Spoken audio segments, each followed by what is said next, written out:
Now we're taking on the oil spill in the Gulf of Mexico with New Jersey Senator Robert Menendez. He is a member of the Senate Committee on Energy and Natural Resources. Senator, thanks so much for joining us. First off, we are 6 weeks into this crisis. BP hit another snag today. People want to know why it's taking so long to clean up this mess.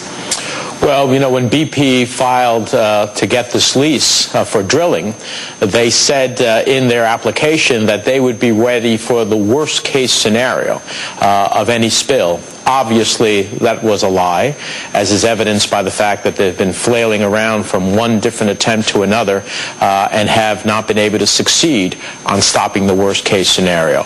And so this is the challenge before us, and it's one of the reasons that I oppose offshore drilling off the coast of New Jersey, because there is no such thing as too safe to spill. Senator, what about the federal government? Just last week, President Obama said he takes responsibility, but did he take too long to come up front and center about all this? Well, actually, this is one of the reasons why offshore drilling is such a challenge. All of the equipment that exists to try to deal with the depths that we're talking about and the robotic machines that operate at that depth are all in the industry hands.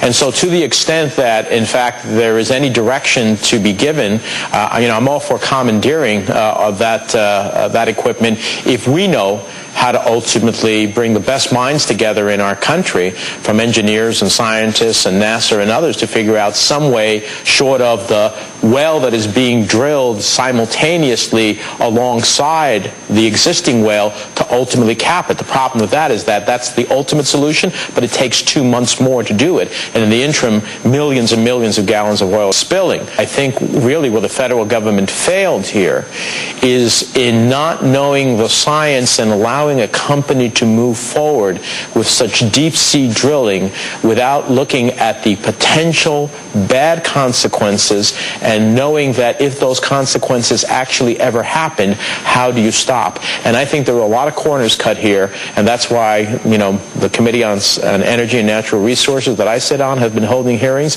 That's why I believe in the inquiry that the President is going to commit. Now, being on that committee, you got a chance to ask questions of BP executives. What did you think of their answers?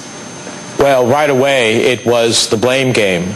BP executives trying to say, well, we'll be responsible, but Transocean, the rig operator, is really also really has responsibility here, and then Transocean saying Halliburton, that did the cement work at the base of the location, saying well, they have responsibility, and the company that created the blowout preventer, in essence what was supposed to prevent all of this oil in the worst case scenario from ever spilling.